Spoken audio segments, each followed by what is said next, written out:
आज गणेश जी की चतुर्थी है, रिद्धि सिद्धि लेकर गणेश जी आपके घर में आए। गणेश जी महाराज ने कश्यप ऋषि से कहा, सुनो कश्यप बाबा, आपने मुझे दुर्वा समर्पित करी है। ये दुर्वा जो मुझे देगा वो वैभव प्राप्त करेगा। जो दुर्वा मुझे समर्पित करेगा उसके जीवन में रोग दूर हटेगा। चतुर्थी के दिन सात गांठ वाली दुर्वा 21 ले लो और चतुर्थी के दिन गणेश जी को समर्पित कर दो। पंचमी तिथि को उस दुर्वा को उठाकर दूध में डाल दो और उस दुर्वा को दूध में डालकर उस दूध में उस दुर्वा को मल लो और जिसके सफेद चमड़ी पड़ गई हो, चर्म रोग हो गया हो, उस दूध को उस दुर्वा के साथ, दूध नहीं भी हो तो पंचमी के दिन दुर्वा का लेपन शरीर पर कर लें। आधे घंटे तक करने पर पंचमी को प्रदोष काल में स्नान कर लें। महाराज आपको चर्म रोग में आराम लग जाएगा, सफेद चमड़ी अपने असली रंग में आना। गणेश जी फिर ही कब रहते हैं? तो हमने कहा अब ये तुम्हारे ऊपर, हमको तो मालूम भी नहीं, हम तो अपॉइंटमेंट लिए भी नहीं उनसे, तो तुम्हें ज्यादा स्मरण हो। तो आप शंकर जी की कथा करते हो, आपको नहीं मालूम कि गणेश जी कब फ्री रहते हैं? हमने कहा गणेश जी फ्री रहने का केवल एक समय होता है, एक टाइम होता है, एक पल होता है, एक घड़ी होती है कि गणेश जी महाराज हमारे घर में आ गए। गणेश जी की सबसे पहली जो आरती हो, उस आरती के समय पर अगर धूप बत्ती जलाई जाए या गोबरी को जलाकर उसमें गूगल छोड़ी जाए और गूगल छोड़ने के बाद गणेश जी का नाम ध्रुम वर्ण कह दिया जाए तो गणेश जी को तुम्हारे घर की पूजा स्वीकार करना पड़ती है। बस वो समय हम जानते, हम तो बस उतना जानते हैं कि शिव महापुराण में लिखा और मुद्गल पुराण में लिखा, गणेश पुराण में लिखा, गणेश जी का एक नाम होता है ध्रुम वर्ण। क्या नाम है? ध्रुम वर्ण गणेश जी का एक नाम होता है। जब हम धूप जलाकर और धूप लगाने के बाद में गणेश जी की सबसे पहली आरती करने के पहले अगर हम सबसे पहली आरती गणेश जी की कर रहे हो, अपने घर में स्थापना कर रहे हो, बिठा रहे हो और तुम चाहते हो कि गणेश जी मेरे घर में आके मेरी पूजा को स्वीकार करें और जो मांगू मेरा गणेश मुझे दे 10 दिन के अंदर, तो पहला नाम लेकर पुकार लेना ध्रुम वर्ण विनायक, बैठो, बस काम हो गया। वो फ्री होकर आता है, वो बैठता है, अलमस्तता में बैठता। गणेश जी की प्रियता है दुर्वा। क्या प्रियता है? दुर्वा।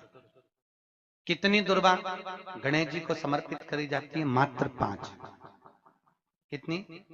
आज के जमाने में लोग गट्ठा बनाकर चढ़ा दें, वो अपनी जगह पर है। 5 दुर्वा पंचम इंद्रियों को वश में करने के लिए और भगवान के 5 जो स्वरूप हैं उनको अपने भीतर उतारने के लिए 5 दुर्वा। और दुर्वा में भी 3 गांठ। जब दुर्वा समर्पित करी जाती है तो उसमें नीचे दुर्वा की डंडी पर गांठ रहती है, 3 छोटी छोटी गांठें होना चाहिए।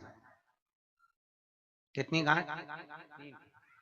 जो भगवान को समर्पित करी जाए। आज मालिनी को बहुत तकलीफ दे रही है, तो सफेद दुर्वा, जहां पानी वाला स्त्रोत होता है, जहां पानी भरा हुआ होता है, वहां पर एक दुर्वा लगी होती है, सफेद दुर्वा। जैसे हरी दुर्वा होती है ना गणेश जी को चढ़ाने वाली, ऐसी सफेद दुर्वा होती है। वो सफेद दुर्वा बालचंद्रेश महादेव को चंद्रमा पे से घुमाकर शिव जी को समर्पित करना है। उसी को लेकर आकर सुबेरे शिव जी का बालचंद्रेश महादेव नाम लेकर उस दुर्वा को खाना है और शिव जी पर जल चढ़ाकर उसका आचमन करना है। जल बाबा चाहेगा तो कुछ दिन में वो पत्थरी अपने आप कहीं निकल ही जाएगी और आपको तकलीफ नहीं। बालचंद्रेश महादेव। आप शिव की आराधना जो करते हैं, शंकर का जो आराधना करते हैं, शिव स्मरण करते हैं, शंकर का नाम का जाप करते हैं, शिव भक्ति में जो डूबते हैं, उसका एक सुख आनंद करने वाला। महाराज माता पार्वती जी रो रही हैं। शिव जी ने कहा तू क्यों रोती है? तेरे रोने का कारण क्या है?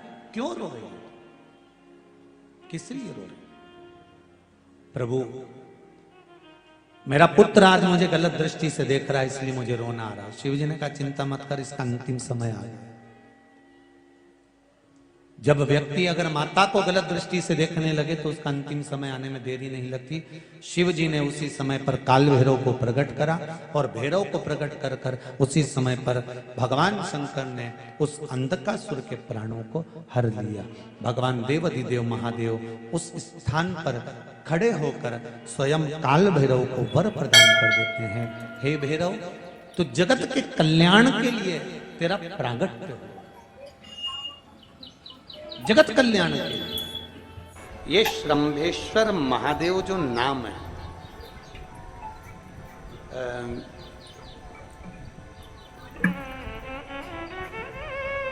भगवान शंकर ने सारे 33 कोटि देवताओं को अपने अंदर समाहित कर कर ये रूप रखा था श्रंभ पक्षी।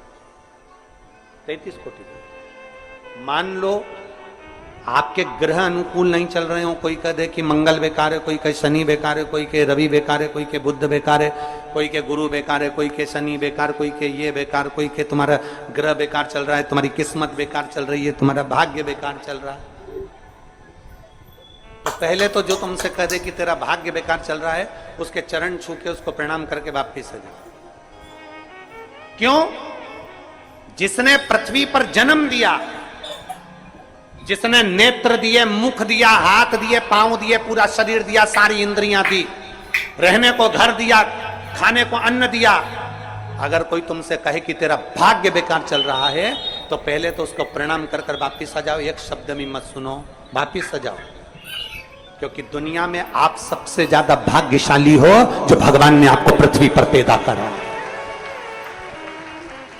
कुत्ता बना के पैदा नहीं करा, जानवर बनाकर पैदा नहीं करा, झिंगुर और कीट पतंगा बनाकर पैदा नहीं करा, सड़ते हुए कुत्ते के शरीर में इल्ली पड़ जाती है वो बनाकर पैदा नहीं करा, कीड़ा चूहा बनाकर पैदा नहीं करा।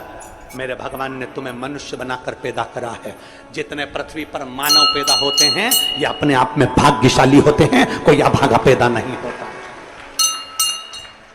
कोई तुमसे कह दे तेरा भाग्य बेकार चल रहा है, तेरी किस्मत बेकार चल रही है, उसके पांव पड़ो, वहां से निकल लो, अपनी पत्रिका लपेटो और वापिस सजाओ जन्म पत्रिका लेकर। भाग्य तुम्हारा बेकार नहीं है, तुम्हारी किस्मत बेकार नहीं है। भाग्य उसका बेकार है जो तुमको कह रहा है कि तुम भाग्यशाली नहीं हो, तुम किस्मत वाले नहीं। भाग्य उसका बेकार है जो पृथ्वी पर जन्म ले लेता है, शंकर जी के मंदिर में 1 लोटा जल चढ़ाना चालू कर देता है, शंकर के मंदिर में झाड़ू पोछा करना प्रारंभ कर देता है, वो कभी भी अभागा नहीं होता, वो भाग्यशाली ही होता है। वो अभागा नहीं है, वो भाग्यशाली है। और जितने पृथ्वी पर मनुष्य जन्म है, चाहे वो छोटे से छोटा, बड़े से बड़ा, आपका हाथ पैर शरीर सब भगवान ने दिया है, आपको करोड़पति बनाकर पैदा करा है, फिर भी आप अपने आप को अगर अभागा समझते हो तो आपके ऊपर है। किस्मत वाले हो, करोड़पति बनाकर भेजा है।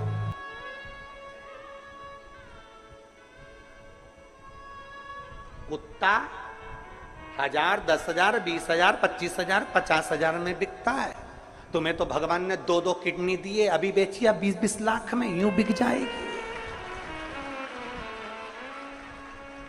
भगवान ने नेत्र दिए 50-50 लाख में, अभी बिक जाए 5 लाख में। एक एक शरीर भगवान ने कीमत वाला बनाकर भेजा है। किसी डॉक्टर के पास बैठना और पूछना कि कौन से अंग की कितनी कीमत होती है, वो डॉक्टर बता देगा कि तुम्हारे शरीर की क्या कीमत है। और उसके बाद भी कहते हो कि हम अभागे। बताने वाला कह देता कि तुम भाग्यहीन हो, तुम भाग्यशाली नहीं हो, तुम किस्मत वाले नहीं हो। वहां से पत्रिका उठा चल दो, कहते मेरे बाबा ने मुझे भाग्यशाली बनाकर भेजा है। और अपने हाथ में वो बल होता है कि आप स्वयं इतनी मेहनत कर कर आगे बढ़ सकते हो कि अपने आप किस्मत वाले बन सकते हो।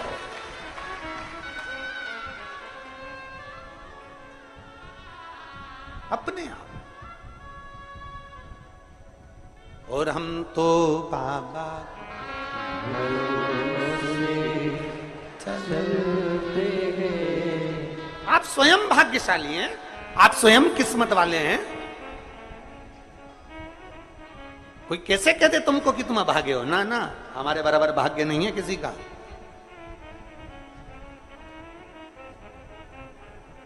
तुम्हारी ग्रह खराब है,